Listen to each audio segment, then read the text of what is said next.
సరే ఆధ్యాత్మిక సాధనలో ఏకాంతం చాలా అవసరం. ఎంతవరకు లోక వ్యవహారం పెట్టుకుంటావో, ఎంత మభ్య పెట్టుకున్నా నీకు భగవంతుడు దొరకడు.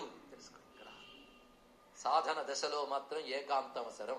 సిద్ధించిన తర్వాత నువ్వు ఎక్కడున్నా నీ ఏకాంతానికి భంగం లేదు. అందుకే సిద్ధ దశలో ఎలా ఉంటాడంటే లక్షల మంది మధ్యలో ఉన్న ఏకాంతంగా ఉంటాడు, గంటల కొద్దీ మాట్లాడినా మౌనంగా ఉంటాడు. తెలుసుకోండి, ఇక్కడ ఆ స్థితి రావాలి ఎప్పుడు సిద్ధ దశలో. కానీ సాధన దశలో మాత్రం ఏకాంతాన్ని ఆశ్రయించాలి, మౌనాన్ని ఆశ్రయించాలి.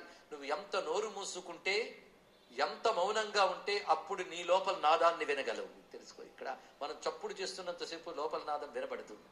మనం లోకపు వ్యవహారాలు పెంచుకుంటున్నంతసేపు పరమార్థం తెలియబడదు. కానీ ఎంతకన్నా ఎప్పటి వరకు ఎప్పుడైనా కామా ఉందా, ఆపేవా, ఆలోచించేవా, పరమార్థం వైపు ఆలోచించమని కూర్చుంటే మళ్ళీ బయట ప్రపంచంలోని నీ కొడుకు గురించో, నీ తాత గురించో, నీ ముత్తాత గురించో, నేను సగంలో ఆగిపోయిన సీరియల్ గురించో ఆలోచిస్తాను. ఏది వివిక్త సేవి లఘ్వాసి. పరమాత్మ చెప్తున్నాడు గీతలో, వివిక్త సేవి, ఏకాంతాన్ని ఆశ్రయించు. పరమహంస అదే చెప్పాడు. ఆధ్యాత్మిక సాధకుడు తన జీవితంలో కొంతకాలం ఏకాంతంలో ఉండాలి. మరి ఏకాంతంలో వస్తే ఇక్కడ డబ్బంతా ఏమైపోతుందండి, నీకు అక్కర్లేదు, పో, నువ్వు ఇందులోనే తిరుగు. మరి పరమార్థం మాట్లాడుకు, భగవంతుడి గురించి కబుర్లు ఆడుకు, నీకు అక్కర్లేదని తెలిసిపోదు, పో.